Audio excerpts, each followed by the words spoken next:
You're listening to the Tony Kinnett Cast on 93 WIBC. WCYTV. Here on the Daily Signal. Good evening and welcome to the Tony Kinnett Cast here on the Daily Signal, nationally syndicated first on 93 WIBC. We've got a lot to dig into if you are joining us, over on the video side of things, and you'll notice that I'm in a hotel room. It's because I'm in Orlando. And while I would certainly love to have all of the fancy crew that follow me around and somehow make the hotel room I'm in look like a beautiful studio, you're going to have to settle for the illustrious blue light shining off of my iBuyDirect glasses and my rumpled blue suit from American Airlines Travel.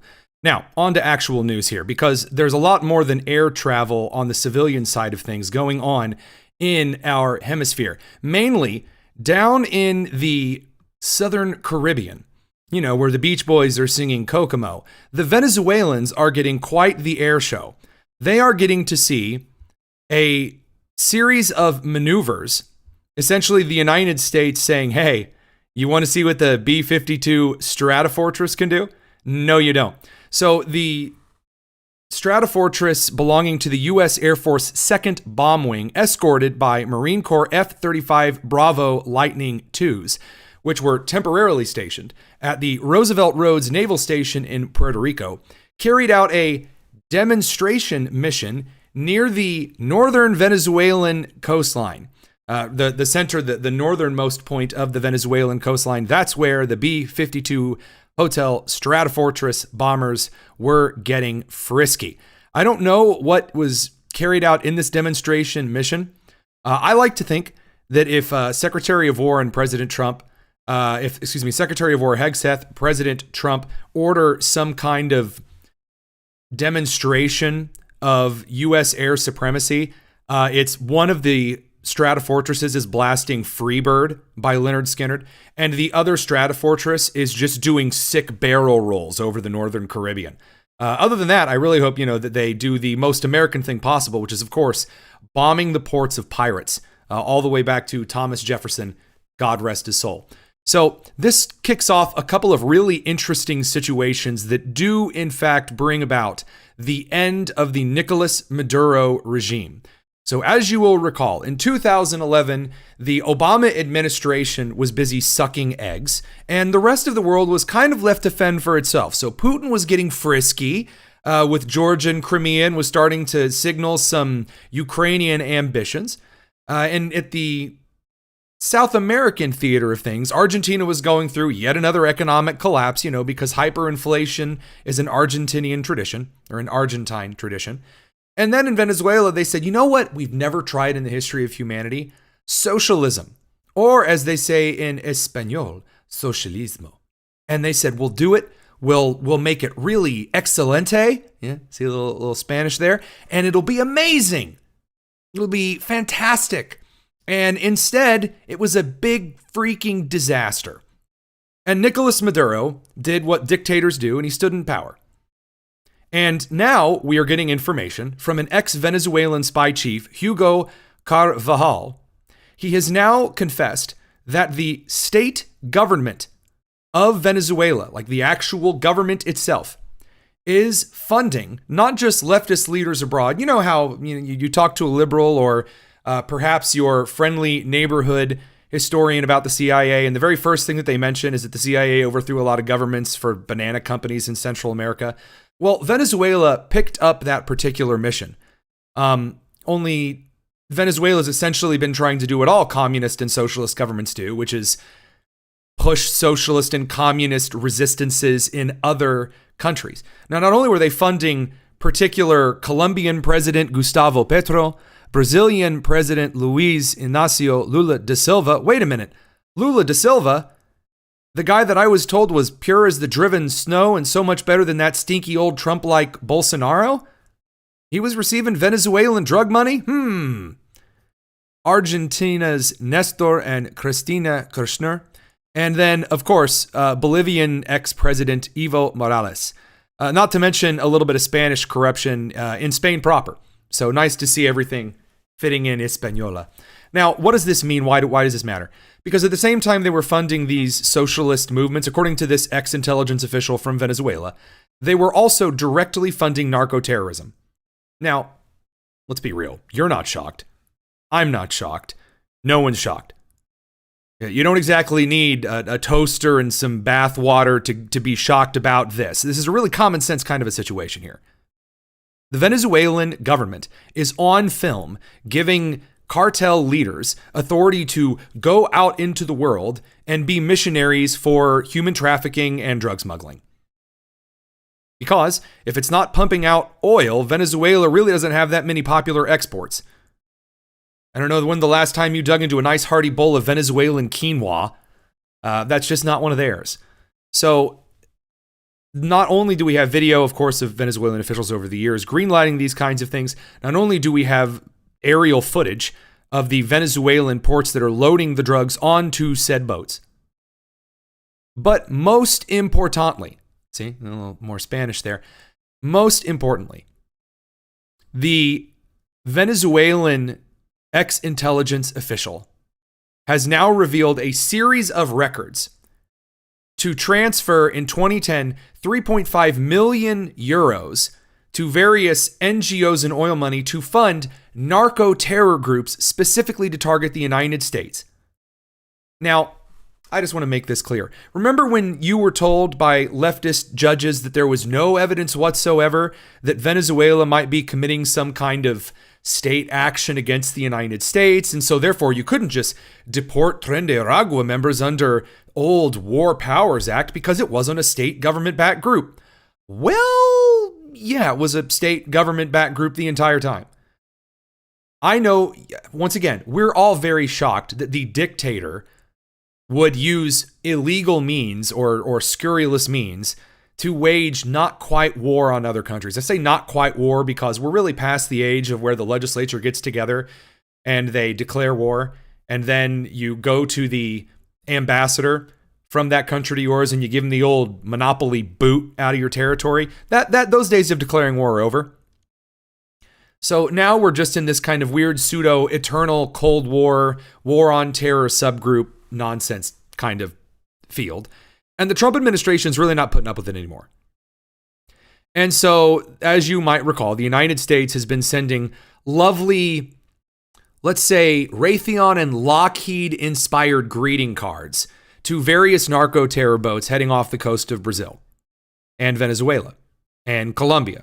And basically anywhere in the South Caribbean that narco-terror is getting jiggy with it, Will Smith is there to deliver a little Lockheed Martin U.S. military-industrial complex surprise. And again, this rather popular thing. Now, of course, there are the libs who are out there whining, we don't actually know they're drug cartel individuals. It's just grown men in a long smuggler's speedboat. I guess sunbathing and bikini waxing in the Southern Caribbean, which is, by the way, not the nicest place to vacation on the Caribbean. You don't have to be Captain Jack Sparrow to figure that one out. Now, what does the Trump administration do other than sending a couple of well-timed hellos to various cartel boats? Well, the Trump administration, according to leaks from the New York Times, has also authorized CIA operations inside Venezuela. And I'm going to be honest, when Pete Hegseth and Kristi Noem and Attorney General Pam Bondi and other members of the Trump cabinet got together, DNI, Director of National Intelligence Tulsi Gabbard, they got together at the beginning of the second Trump administration and said, we're returning to our roots. We're returning to our roots in education. We're returning to our roots in kind of World War II, to quote Douglas MacArthur, a good swift kick in the ass of the world, style military stuff. Then we might as well return to the CIA's favorite pastime of having a good operational hoot in South and Central America. I don't know. You get reminiscent, patriotic now, right before our nation's 250th. CIA's back to having a good time in South America. And this has now really, really worried Nicolas Maduro, because he's also losing not only international support on the conservative side, but also from the liberal side. The Nobel Prize Committee in Norway decided to sling the Nobel Peace Prize this year to the most prominent Venezuelan democracy activist who would love to see Nicolas Maduro's greasy, fat head. And by the way, that's not some kind of a racial type. There's actually a nickname in Venezuela calling him the greaseball. Yikes. That man needs a desperate shower and skincare routine. She wants to see that head on a platter. Right on a platter. And so do a lot of people on the left and the right. So there's really not a lot of international support for him. Well, if there's not international support for him, what other kinds of support might sustain a leader? Well, there's really not anyone buying the oil at this point, so it's not economic. The Trump administration has effectively cut off the entire narco trade network. Kash Patel, for all of the grief that he's been given over not satisfying people on the Epstein files, has arrested more foreign human traffickers, pedophiles, and owners and distributors of child pornography than any administration in the last 30 or 40 years. And I think a lot of that probably has to do with Dan Bongino, because Dan Bongino has a personal grudge against human traffickers that just so happen to come from the state-sponsored activities of Venezuela. And by the way, to comment on Rob Art over in the comments, as he aptly put, I bet those cartels are sending their worst out there on those boats. Yeah. And do you know how we now know this? How we're actually going to be able to find out how the cartels and who they're sending out on the boats? Well, everything went dark yesterday evening. In fact, it was the middle of the night. I was getting ready for a flight that was ungodly early. And producer Nick, he sends me a message. 1 a.m, he says, Tony, everything's quiet on Venezuela. And I'm like, yeah, dude, it's nighttime. We're sleeping. He's like, no, everything's quiet on Venezuela. I think we might have to go live because I think the CIA might try to go for Maduro. And so he started tracking it, as producer Nick is wont to do. And what we have found out now as the reason for the sudden quiet in the international community is that the U.S. military last night staged a helicopter rescue to pick up survivors from Thursday's missile strike against the cartel boat and is now holding them on a U.S. Navy ship. That is according to Reuters. So between submarine and helicopter operations that are now happening off the coast of Venezuela, I'm thrilled the U.S. Navy is getting a good amount of training out of this. I am. I like seeing the Monroe Doctrine enforced. Now, this 14 hours ago, the White House has also rejected, because Venezuela at this point is starting to, like Maduro, is starting to sweat. The sheen on his face is at an all-time high. So the Venezuelan government kind of sends out a little, please, oh please, por favor, Senor Trump. And they suggest that Maduro can step down in 3 years. Will you stop, halting our narco-terror operations and not letting us essentially rule the Southern Caribbean anymore if we hand power off to his Vice President Delcy Rodriguez to finish his term ending in January 2031? What if he steps down 3 years earlier? Come on. Is that enough to make you stop? And the White House said, no. And then not only did the White House say no, they have announced that essentially Venezuela has now just completely and fully capitulated. And Trump, in his very classic way, dropped the F-bomb on national television to explain it. Have you authorized CIA operations in Venezuela as part of... Well, I wouldn't say that, but some interesting things are happening around the world, I'll say that. Mr. President, it has been reported that Maduro offered everything in his country, all the natural resources. He even recorded a message to you in English recently, offering mediation. What should we do in order to stop that? He has offered everything. He's offered everything. You're right. You know why? Because he doesn't want to around with the United States. Thank you, everybody. Thank you.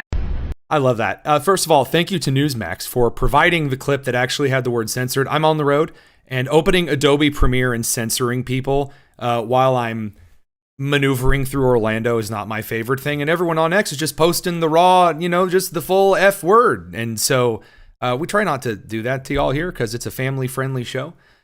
So thanks to Newsmax for providing that clip. Trump just saying the AFO. I don't blame. Again, after watching Iran, the thing that gave Iran leverage, the thing that Ahmadinejad back in the aughts, that they were making jib-jab videos of him bouncing up and down like a South Park impression of a Canadian. that guy's leverage, his legacy was eliminated after Hegseth thought, hey, let's fake out the media with some bombers heading this way, swing around the other side of the world and have some guys and gals from Missouri eliminate Iran's nuclear program. And also, a couple of ships from the Navy will launch a couple of missiles over. Now, those missiles from ships are flying in the southern Caribbean, and Maduro is making Madudu. He's a little nervous. Sorry, that was really bad. It's a very awkward situation that will end up with Humpty L. Dumpty having a really, really great fall and a really rough autumn. So the kingpin is, in fact, on his last gasp. And by the way, Trump's not only trying out this strategy that worked very well in Gaza, very well in Iran, very well with India and Pakistan, now very well with Venezuela. He's also stretching out this strategy with Vladimir Putin. And the idea is the president says, well, if you're not going to work with me, Vlad, then maybe Zelensky wakes up and like in The Godfather, instead of opening the covers and finding a horse head, he finds 200 U.S. Tomahawk missiles. And, Russia's not really a fan of U.S. munitions beating the ever-loving crap out of whatever was pumped out of the latest cheap Chinese alloy mines. Anyway, here's the president of the United States on Tomahawks and Putin.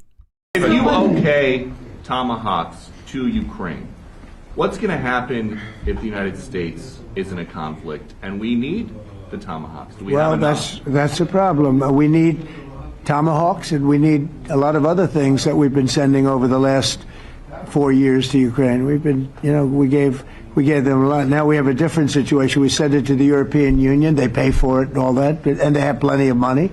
But it's beyond the money. We need Tomahawks, and we need a lot of other weapons that we're sending to Ukraine. One of the reasons we want to get this war over is exactly that. It's not easy for us to give. You're talking about massive numbers of very powerful weapons. So that's one of the things we'll be talking about. Hopefully they won't. By the way, I want to make this rather clear.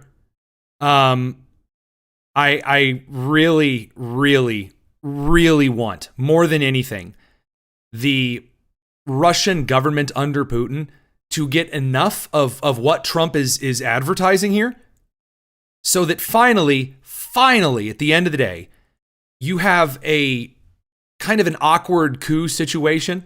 Because, again, I'm very reminiscent, and I think the last Soviet coup wasn't entertaining enough, going back and watching the 91 coup. I think it'd be kind of funny this way. Modern memes would be amazing. It's honestly, if I had to make a prediction, the Russian government under Putin, which we're getting reports is getting a little bit nervous. Again, none of this even has to do with Ukraine itself. But if Trump continues his strategy, doing what works, as Trump oft does, well, Trump usually ends up getting significant results. And that's a good thing. That is a very, very good thing. Now, sorry, just to address a comment from Peyton Walter, who was so intent on sending this to the rest of the show, he made this a $200 super chat. He said, hey, dude, here's some money. Hire someone to teach you how to do the Matt Damon from Team America better. I was a little disappointed since you normally do great with that stuff, since I just did the Trump accent. So in Team America, which is a comic, kind of a doll style movie from times gone by, they portray Matt Damon as just repeating his own voice over and over because they think Matt Damon is an idiot, and they're correct. When Matt Damon tried to be political, it was embarrassing. So the joke is that every time Matt Damon was on screen, he would go, Matt Damon, Matt Damon. So I will work on that one for you. Now, back to the news, because while the Trump administration is trying strategies that work, Democrats are trying strategies that don't. So, I don't know how I can express how insanely rare this is in politics, that you get this close to major elections and there's no cohesive function in the opposition party. None. I've seen a lot of people making fun of a video of Mitch McConnell falling down this week at the Capitol. Given that in the Obama administration, the reason that Republicans did as well as they did in keeping the Obama administration from getting a whole lot worse is because of the effective leadership of Mitch McConnell at the time. Now, Chuck Schumer should be able to lead some kind of opposition. There are Democrat proposals, but they're from Fetterman and they're like way more moderate. And they kind of sound like Bill Clinton. And if it's an economic policy that sounds like Bill Clinton, that gets kind of close to Trump in some ways. So what are Democrats doing instead? Well, they've decided to take the most popular member of the Democrat Party with the country, John Fetterman. Among both parties, he's the most popular member of the Democrat Party. And they are now, according to Axios, planning to primary him. Top Democrats in Pennsylvania, according to a scoop from Holly Otterbein over at Axios, are maneuvering to run against Senator John Fetterman in a 2028 primary contest, threatening to tear the party apart in the biggest battleground state in the nation. I do enjoy reading an Axios article. We're going to get to why they're freaking out. It's a lot more simple than they make it out to be. But the Axios articles always do a why it matters at the top, which is editorializing for the record. It's not nonpartisan news. There's no news that's nonpartisan. They say why it matters. Democrats haven't flipped a GOP seat since Fetterman did it in 22. He's still popular with Pennsylvania voters, even as Democrats turn on him over his softened approach to President Trump. What is Fetterman's softened approach to President Trump? It's in two different ways. Well, three. Number one, he doesn't hate Jews. And, given Zoran Mamdani, who we're going to get to, that's kind of a problem. But the main two ways that Democrats are furious over Fetterman. Number one, Fetterman's voted in favor of keeping the government open. He's one of the 2.5 Democrats.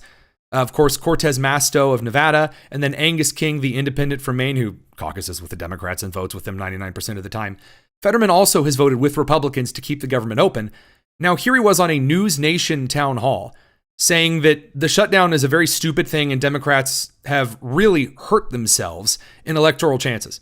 That's why shutting the government is really what the Democratic Party wants to do. And I follow country, then party. And it's the wrong thing for the country in a period of chaos. I refuse to vote to shut our government down. I absolutely would love to have...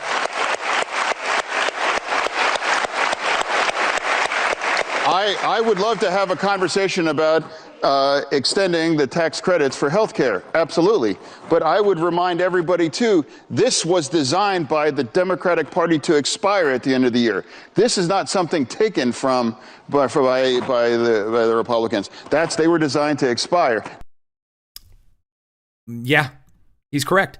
And first of all, props to News Nation, who is making every effort. There's a lot of conversation right now about CBS trying to be more neutral and them buying out Barry Weiss of the Free Press and putting her on as the editor-in-chief, and that being a good moderating force. News Nation with Nexstar independently has put a series of hosts on their station they've got Bill O'Reilly on there. They have the Cuomo that's not running in New York. They have a lot of really great crew, and they do try to, when they panel people, they do try to find the Republican strategists and the Democrat strategists to debate each other who are like pretty similar. It's a rather fair news network. So props to Nexstar and to News Nation for hosting town halls like that. It's a lot better than the Bernie and AOC arm flapping fest. Now, the other reason Democrats are extremely mad at John Fetterman is first of all, because he got a lot of applause for saying the Democrats shouldn't have shut the government down. And then number two, Fetterman, this is the big sucking up to Trump. Fetterman says Trump's not a Nazi. He says conservatives aren't fascist Nazis. That's it. That's why Democrats right now are planning to oust Fetterman. Check it out. I'm the only Democrat in my family. I grew up in a conservative part of Pennsylvania, and I grew up and I know and I love people that voted for President Trump. But they are not fascists. They're not Nazis. They're not trying to destroy the Constitution and those things. And that's part of another thing. I refuse to call people Nazis or fascists, or I would never compare anybody to Hitler and those things. And now that kinds of extreme rhetoric is going to continue. We're going to be more likely in resulting in extreme kind of outcomes. And just to pause and interject here, not only is he absolutely correct, there is a reason that I call Fetterman Senator Betterman. That's moderate. That's moderate. Okay, good stuff. And by the way, there are Republican moderates who constantly extend olive branches over to the Democrat side of the aisle.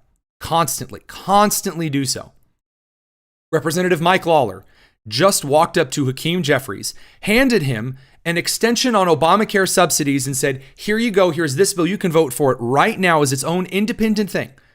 It extends the Obamacare subsidies even beyond what the continuing resolution would have with the Democrat demands.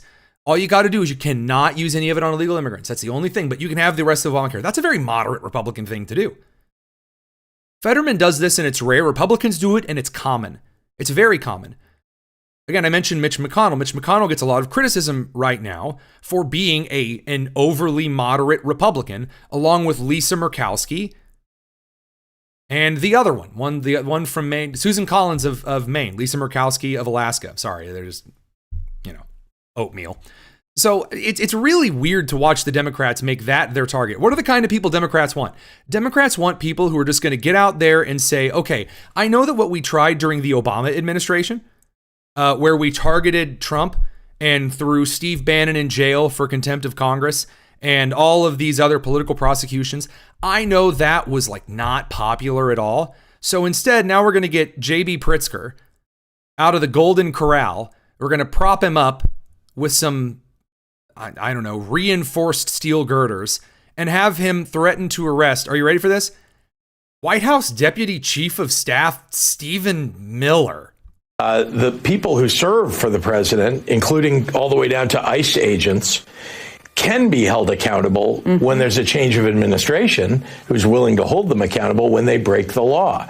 Now, Stephen Miller is clearly ordering people to break the law.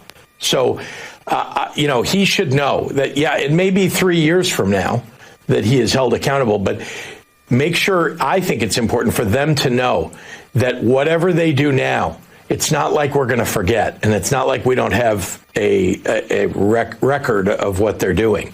So that is why I mentioned Stephen Miller. That's why I mentioned other people, Tom Homan and Gregory Bavino, who's the CBP leader on the ground, the one who executed their orders in Los Angeles, which was, they did an awful job in Los Angeles and created. Wow, the Border Patrol guy patrolled the border. Oh no. Can you imagine Border Patrol actually, enforcing border law in the United States? Quick, somebody arrest him. Oh no. What are they going to bring Stephen Miller on charge of? Hey, Stephen Miller is bald. Got him. Because, I'm going to be honest, the rest of everything else about Stephen Miller is pretty excellent. I'll be honest, I think Stephen Miller looks a little better bald. I don't even think that charge lands. They're really up a creek here. And, this brings us to some of the lawfare decisions coming out of the Illinois supermarket of issues. And I didn't just want to let you guys hear my take on why I think a lot of these new injunctions and you can't deploy the National Guard and you can't do this. I didn't want you to just hear that from me. So we got one of the best immigration lawyers in the country, Darren Smallcomb. I do not know how producer Lou actually got him to give us a little bit of explanation here. But we recorded this yesterday, and given some of the legal updates today, it's probably one of the best timed interviews we've ever run. Here you go. Well, the federal judge rulings are coming out quicker than Waffle House orders. The latest that the ICE agents making arrests in Chicago need to wear body cameras. I feel like I've heard this one before. To talk about these and other nonsensities, we got to go to the mastermind of immigration and other legal matters, Darren Smallcomb. Good to have you, sir. Nice to see you, Tony. Thanks for having me. So I know that we could talk about some of the goofy, you can't deploy the National Guard here, you can't deploy federal agents here kind of things. Right at the top of your mind, prior orders on law enforcement to wear body cameras, they usually come from the left, and they don't usually end up telling the stories that are expected once that footage is released. Yeah, that's kind of been a big backfire over time for a lot of people that wanted to show police brutality. It's shown quite the opposite, actually. And ordering ICE to wear body cameras, too, I'm not really sure where the jurisdiction is there to force that, quite frankly. Well, when has jurisdiction stopped federal judges like these? You have individuals in the, maybe not the federal judge level, but at the Cook County level in Chicago saying that now ICE agents are not allowed to make arrests inside, they're not allowed to make civil arrests inside certain city properties. I wasn't aware that city judges or county level judges had the authority to restrict federal law enforcement from upholding federal law. No, they don't. I mean, that'll play out in the courts, and it's a little bit more nuanced than that. But ultimately, this is a federal operation with ICE. And so a local magistrate saying you can or cannot do this on some sort of state property is probably, it's not going to hold, more than likely. And in fact, they may just disregard it. So I don't mean to throw you in the side of strategizing for those who are in opposition to legal measures, in opposition to law enforcement upholding the law. If you were setting up a campaign in which you wanted to regain public trust on the left side of the aisle, in this case, regarding immigration law, how would you do so without doing whatever this elementary school jury show is doing? So I do the exact opposite of what they're doing, and it would be the fair thing to do, which is number one, in the idea of what they call a sanctuary city, which is anything but. It may be a sanctuary for criminals, but not for those that live there. And so if they said, okay, look, if somebody gets arrested that doesn't have status, we're going to turn them over to ICE. That's going to be our policy going forward. That would be the best thing for all the other immigrants that are involved, because right now the fallout from these raids, look, ICE isn't trying to get abuela and kids and anybody else that hasn't broken the law. That's not on their priority list. But when you release a criminal and he goes back home and is in an apartment with 3 or 4 other people that are undocumented, the ICE has to go in there, and the other people are going to get caught up in it too, even though that wasn't their intent in the first place. They just want the criminal. And so that would be a really big start, is to get the criminals off the streets and make their job a little bit easier. And then we could come up with a little bit more comprehensive policy of how to work on the prioritization of other people that are here illegally. And that's one of the things that I've been most interested in seeing, is some kind of a moderate approach coming out to not get essentially slaughtered in the midterms, which appears to be ever so more the case as we approach next year. Which brings me to how I know you've seen some more moderate suggestions from John Fetterman in Pennsylvania. Cortez Masto in Nevada tries to be avoiding the question whenever she has the opportunity. You have some representatives in the House that are trying to be a little careful here. When are we going to see a governor, I might ask, a Josh Shapiro, maybe a Jared Polis, finally admit that some kind of immigration measures that you've described, maybe handing over the criminals directly from perhaps state law enforcement institutions to the federal government? When are we going to see those calls, or are we going to see that from a gubernatorial? Pritzker and Newsom obviously are the opposite end of that. Yeah, you're not going to see it from a Newsom or somebody where, look, I mean, we have a census coming up. It may happen sooner rather than later. And the numbers, the raw numbers, determine the amount of congressional seats and the amount of electoral votes. So you have a big disincentive on the major population states like California, Illinois, New York from doing anything that would affect that, because they don't want to lose power. It's really a simple human trait, or political trait. You may see some more moderate governors that are coming up for re-election in states that are split, start shifting in that direction and call for some common sense, middle ground. Maybe a Kentucky situation, a Bashir kind of a movement. You might see something like that. I mean, there are moderates out there. And I do think that right now, because of the political shifts that are happening, particularly over the last month or so since we lost Charlie Kirk, you have a lot of the middle and even middle left that are saying, hey, I might identify with the other party a little bit more. And I do see that shift happening. It's kind of the zeitgeist, if you will, as far as the main population goes. And you're going to see politicians go with where the wind is blowing. That's what they do.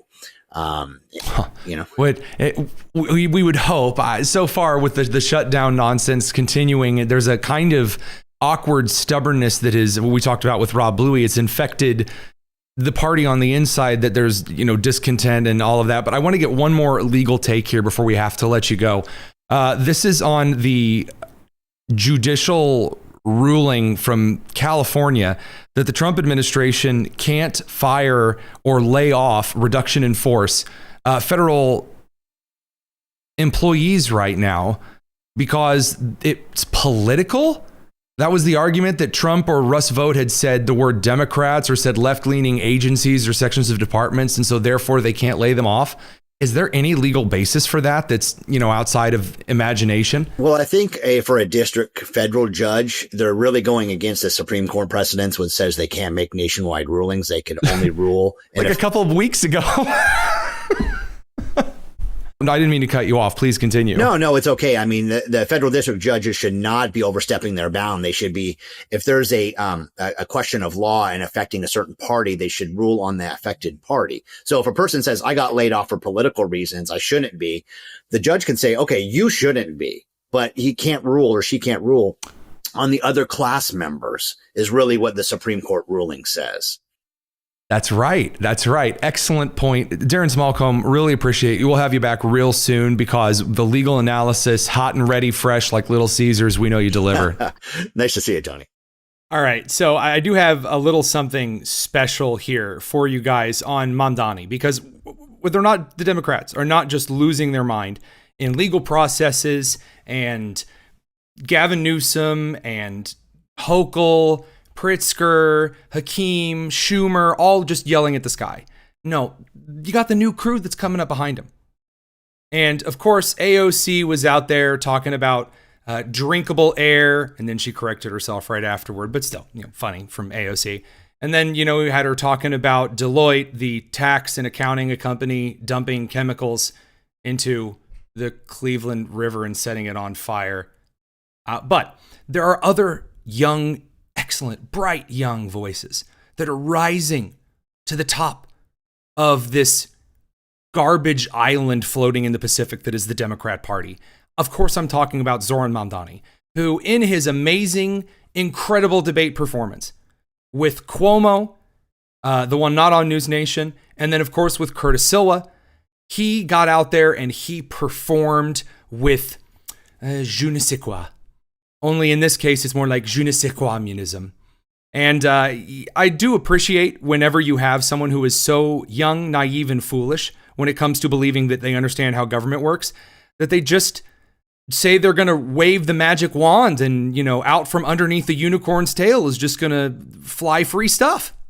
Well, I'm proud to say that I will freeze the rent for more than 2 million rent-stabilized tenants, and I will also build 200,000 truly affordable homes across the 5 boroughs over the next 10 years to ensure that tenants, whether rent-stabilized or market rate, can actually have more housing such that they are not being priced out of this city. And finally, I'm also going to make it easier for the private sector to build housing in this city, because what we see today is that it's not labor, it's not materials, it's the weight that is often costing so much to actually build the housing we need in this city.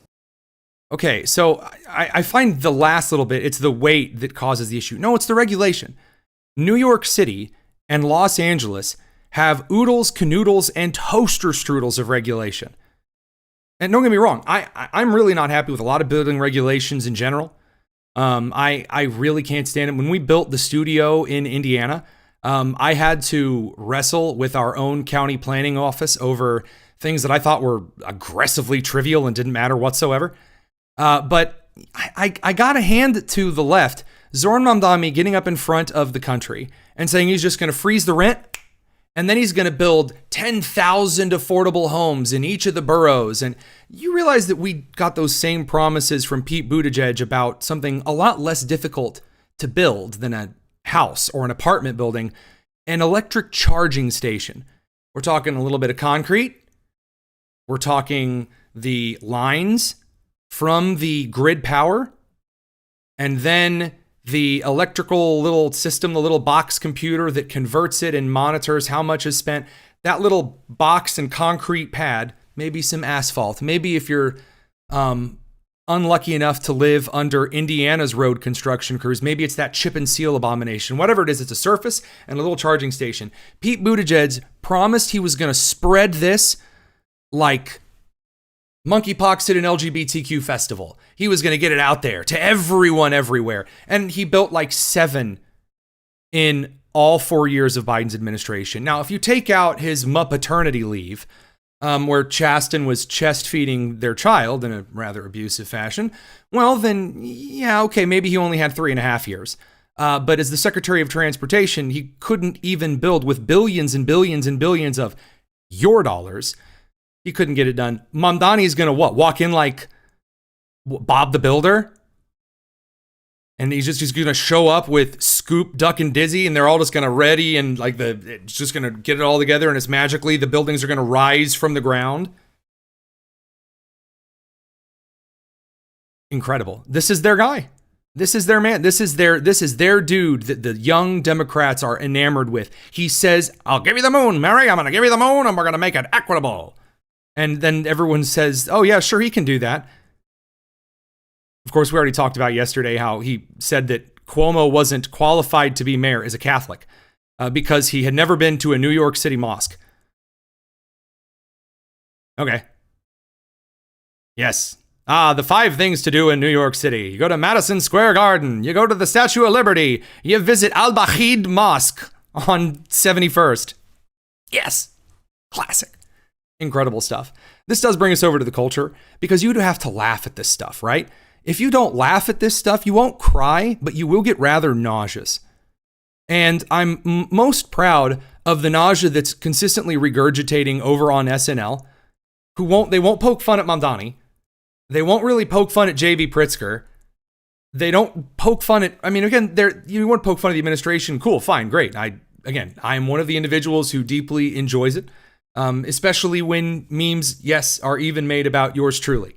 But in the case of SNL, it's just a really weird stretch. But Stephen Kent joined us for some What You Watchin'. Producer Nick edited the living behoozits out of this, and I think you guys are really going to enjoy it. If you're listening to this right now and you're not watching it, do yourself a favor, hit pause on your little podcast app, and then go to youtube.com/dailysignal or rumble.com/thedailysignal and check this one out. It's really stellar. Here's this latest episode of What You Watchin'. Stephen Kent joins us for another excellent episode of What You Watchin', because unfortunately for the rest of us, Hollywood still thinks it's funny. And sometimes they get a few people who are worth a good chuckle or two. Stephen, how's it going? That's going all right, Tony. Nice to be with you again. Let's talk about this weird ICE committee hearing, Pam Bondi, Kristi Noem knockoff thing that SNL tried to do. All right. So, SNL is sometimes win some, you lose some. They hit some home runs. They have a bunch of strikes, more strikes lately than usual. But Amy Poehler and Tina Fey returned to SNL this week. Now, I'm a big fan. I like Tina Fey and Amy Poehler. This is Parks and Rec fame and also 30 Rock. Tina Fey, I think, is one of the funniest writers in the comedy scene, still beeping around New York. And Amy Poehler took on the role of Pam Bondi during her hearing in front of the Senate Judiciary Committee. And then Tina Fey shows up to play Kristi Noem in just truly well done fashion. I don't know. You'll have to ask Homeland Security Director Kristi Noem. Well, she isn't here. What if she is, though? So I think can be 3 things to frame this up as, and I'm assuming producer Nick has already cut in the clips from the episode, but we'll put his editing skills to the test. I'll describe what's going on, and then with some incredible movie magic, he'll throw the clip on screen.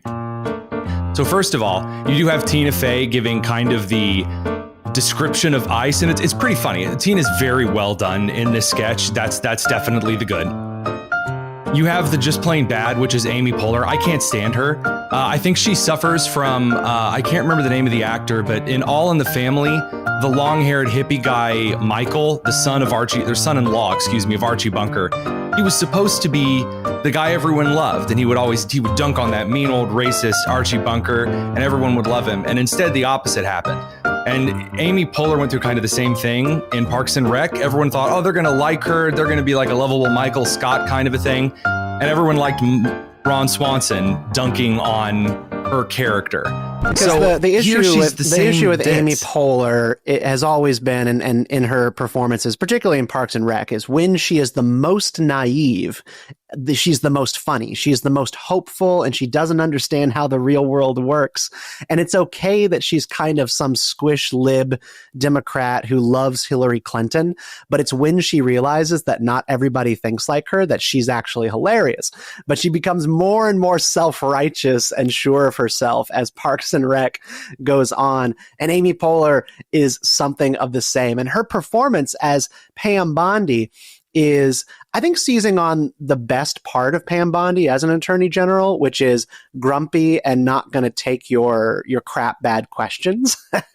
And so she basically just comes in to scowl, grumble, and sneer at all of the different senators, which, I mean, honestly, me too, right? Like, these people are contemptible losers and not willing of our being taken seriously. Now, here's the magical third thing, because I promised 3 in my riddles. And the first of those, the second of those being, again, Tina Fey and then Amy Poehler. The last of them is kind of the meta commentary. This is going to sound like the most nerdy. Of course, I'm wearing a teal blazer to talk about this. The meta commentary of this is that Hollywood, they've got nothing. Their best gripe about ICE that they could try to portray people joining ICE as these dumb country hicks who couldn't make it in law enforcement is it's funny to me, because I'm kind of sitting back watching the skit and going, they really don't have anything here against the Trump team. This is what they got. And it's kind of sad, but also I don't know, it's like the guy sitting there watching the roast. People are there to roast him.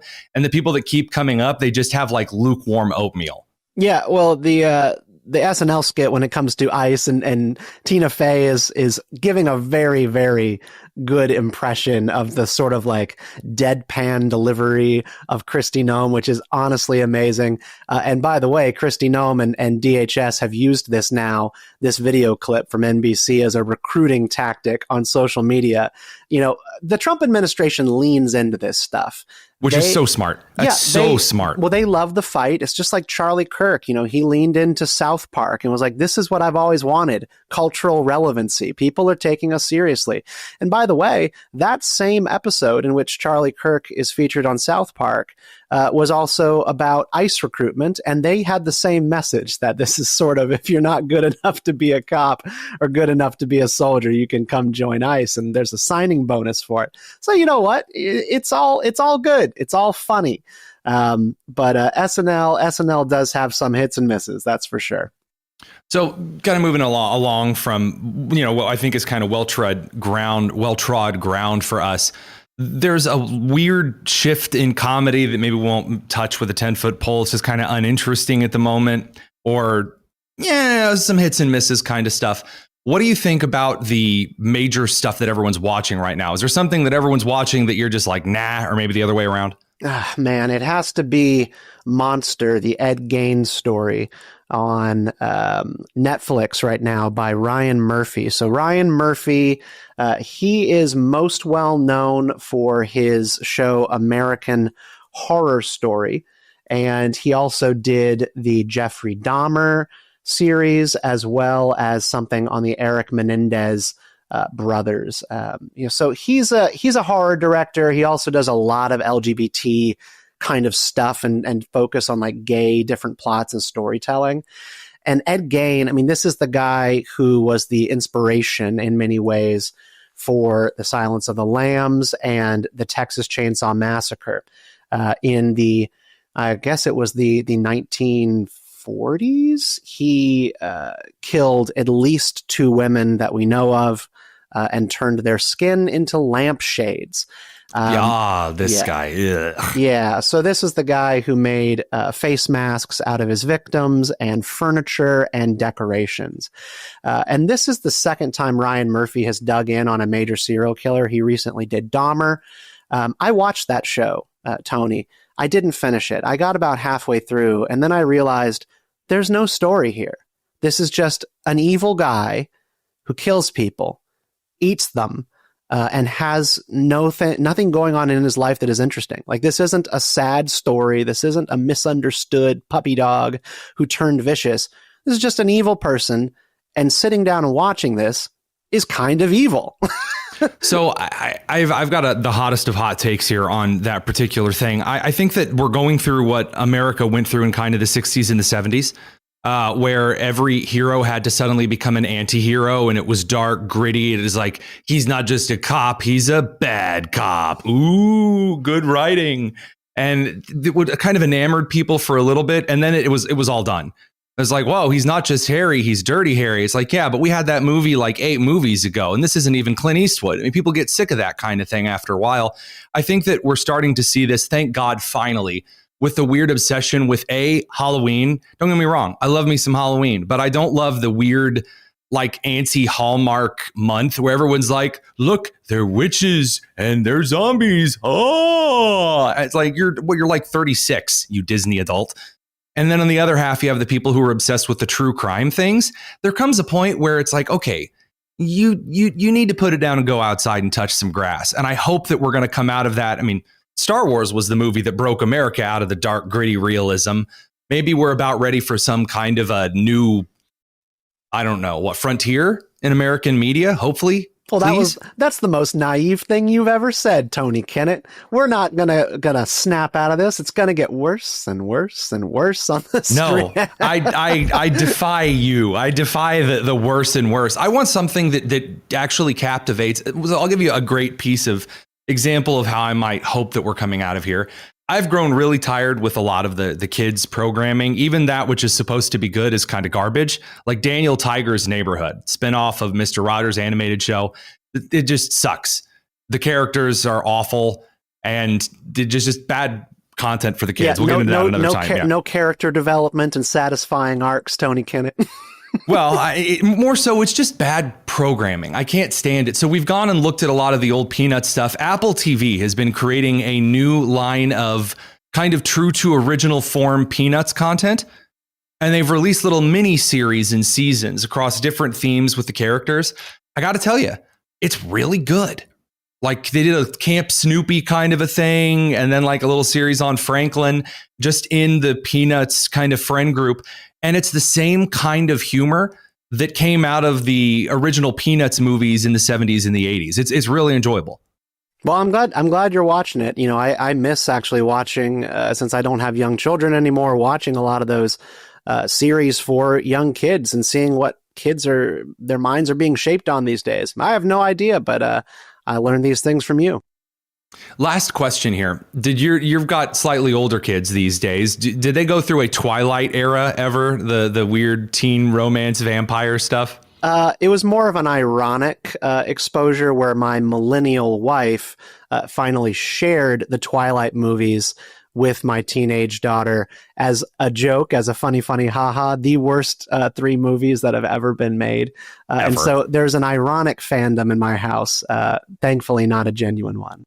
Okay, I'm glad that you said this. Did you know this is kind of a trend at the moment where people in like our weird sect of the millennials are showing people the Twilight movies for the first time, and they are the worst things ever. The reactions are hilarious. If you haven't seen the Twilight movies and you want like a almost hi Mark kind of cinematic enjoyment where you laugh at how bad it is. Yes. You need to sit down and watch Twilight. It's a cultural experience sharing Renesmee the vampire baby with Gen Z.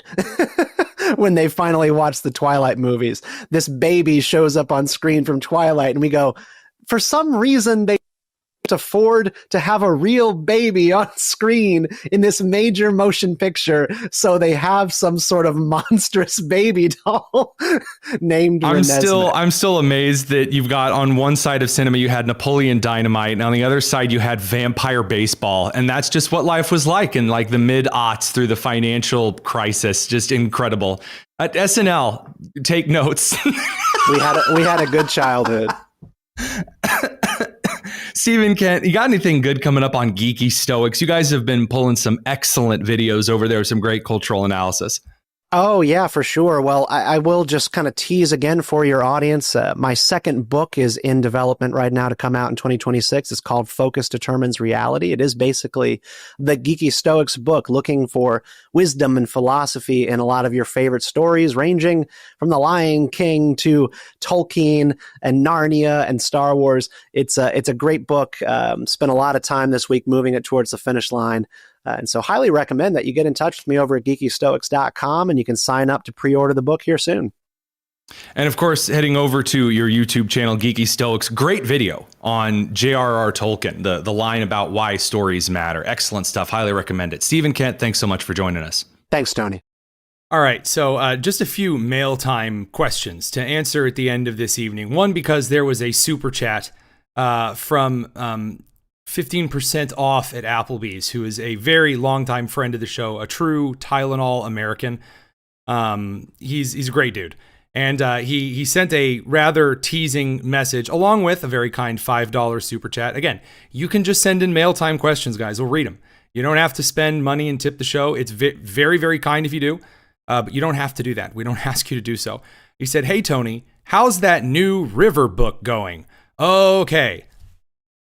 Let's have a conversation. So I used to be a middle school science teacher. And that means that you often have to condense a lot of junk down really quickly, and you have to oversimplify stuff.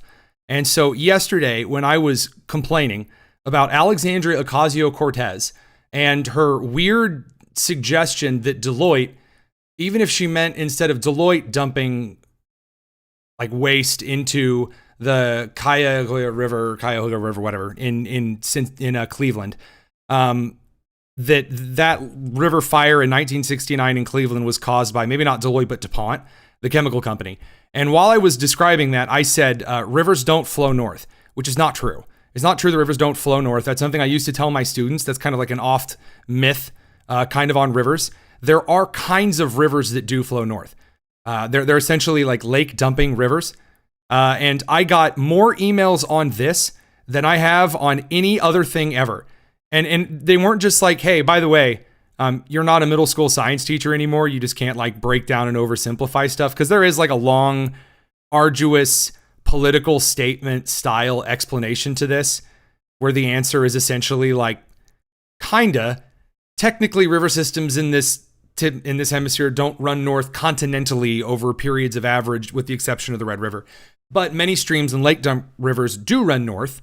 Erie has several of those, for instance. Water, pattern water tonnage and water table stuff.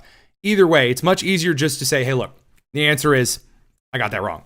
And that's one of the reasons that I try to be rather enjoyably transparent with y'all. So very, very, very funny to Matt. Yes, I'm enjoying my book on rivers from each and every one who's very concerned about that. By the way, yeah, she did say Fire River.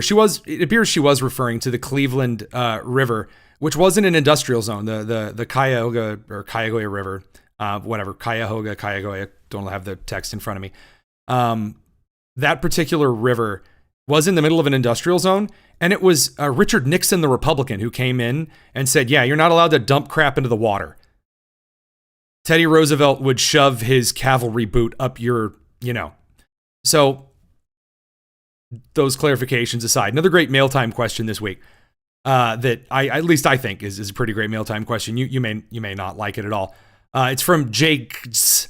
A lot of J's, a lot of S's, but Jake's. It came later this evening after some of the explanations in the Stephen Kent. Dude, how old actually are you? All in the Family in Hollywood Squares, but then you reference Twilight, had the Bluey song last night, Daniel Tiger's Neighborhood, ? 1 exclamation point. I'm 30. And my dad, he watched a lot of older show, like TV Land style stuff. And so I grew up on a lot of the excellent classics from the 50s and 60s with the Andy Griffith Show. A particular favorite of mine then from the 60s and early 70s, MASH, loved MASH. And then, of course, Sanford and Son, All in the Family, love those. But also, I have quite a soft spot for the sitcom Friends. I don't care for Frasier, which I guess if you're a conservative intellectual, you're supposed to love Frasier and hate Friends. I love Friends, think it's great. How I Met Your Mother is also really funny. Neil Patrick Harris is a funny actor.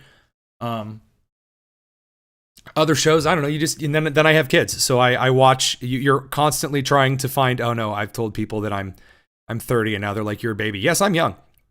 The beard adds a little bit, but alas, as the very last of the millennials, being torn kind of between two generations.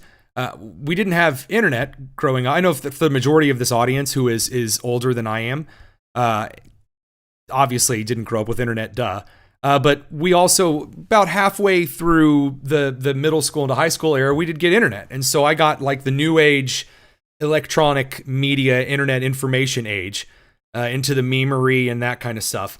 And then also I enjoyed essentially kind of older TV, up to the modern stuff. Although my remembering of Hollywood Squares is not the older version that Nick put in that one What You Watchin' interview. My version of Hollywood Squares was the one where it was the America's Funniest Home Videos guy, and it was on like late 90s, early aughts.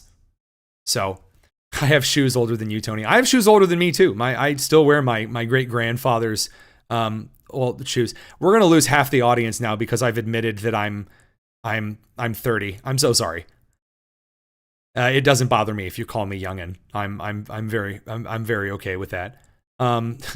Ever read a 1611 KJV? As an independent fundamental Baptist, armored dodo, yeah, I do in fact read from the KJV. Not because I believe that's like the only version of the only translation of the Hebrew, Aramaic, and Koine that's any good. I just grew up reading the KJV and I like it. I think that, again, I'm actually getting ready to start reading The Hobbit to my kids because my son right now is obsessed with dragons. And so my son's going to learn about Bilbo and Smaug, and I'm excited about that. Big words are cool. Even if, you don't use big words and everything. Last, just a final thought on this Moms for Liberty trip, because I came down to speak at this Moms for Liberty thing. Their Joyful Warrior Summit. And as the very first journalist ever to cover Moms for Liberty, I have something of an affection for this organization, for the women, the strong mothers who advocate for parental rights. And by the way, advocate for teachers a lot better than any teachers union ever has.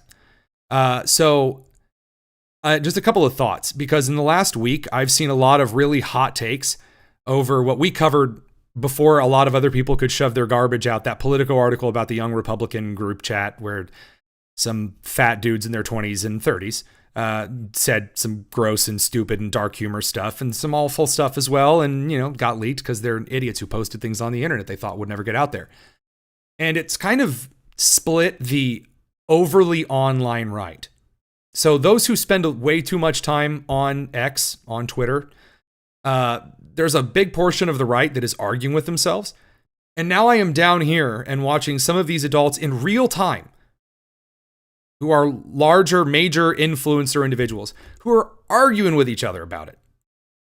And there's this attitude right now where you basically need to take one of two sides. Either you need to spend all of your time denouncing anyone everywhere all the time, cut off friendships, throw them into the dumpster because someone thought that making a racist joke is okay. And so if you don't spend every single day telling everyone just how bad that was, then you're awful. And that's the other side. The other side is well, I mean, what they said was actually really good, and you shouldn't criticize it because the right needs to unify. And that means leaning into everything that happens, and you need to really cling to it. Whatever you do, don't criticize the guys' group chat because they're just joking, and actually it's good that they joked about that. No.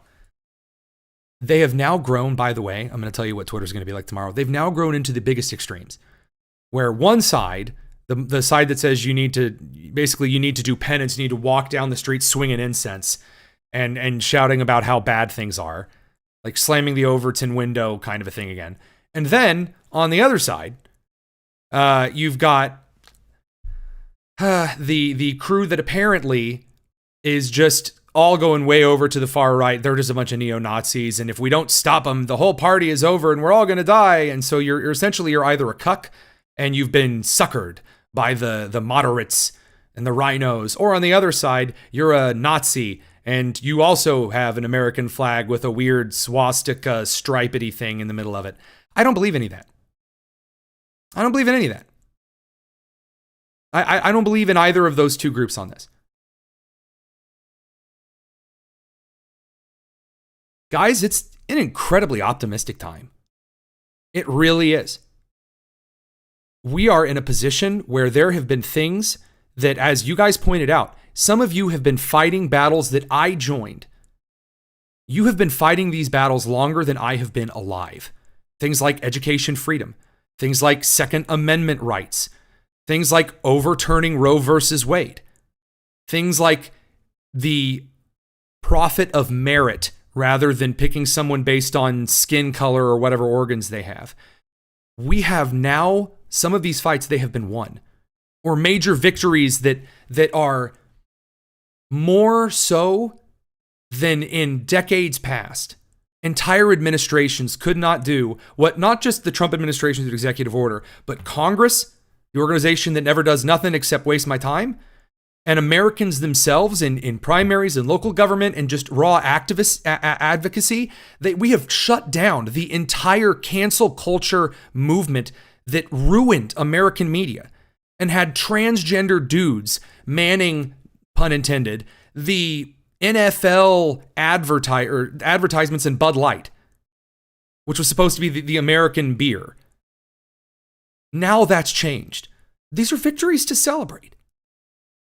I am incredibly optimistic. I have a really big honor getting to do this show for you. Rob Bluey, the president of the Daily Signal, right around the time of the RNC, he approached me and said, "Hey, I like the Tony Kinnett cast, the show we were doing on WIBC. It was doing okay."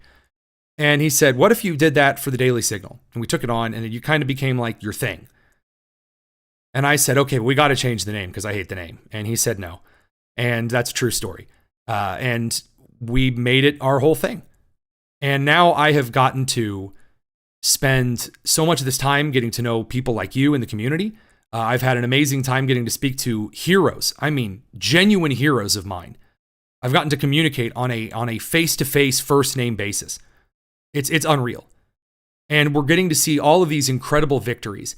And to see people right now with their heads in the mud, thinking that it's all over and, it's just, we're in this position where we're never going to recover and the right is splitting right down the middle. The left desperately needs the right to have a split down the middle civil war because the left is currently in the middle of one. It's dying.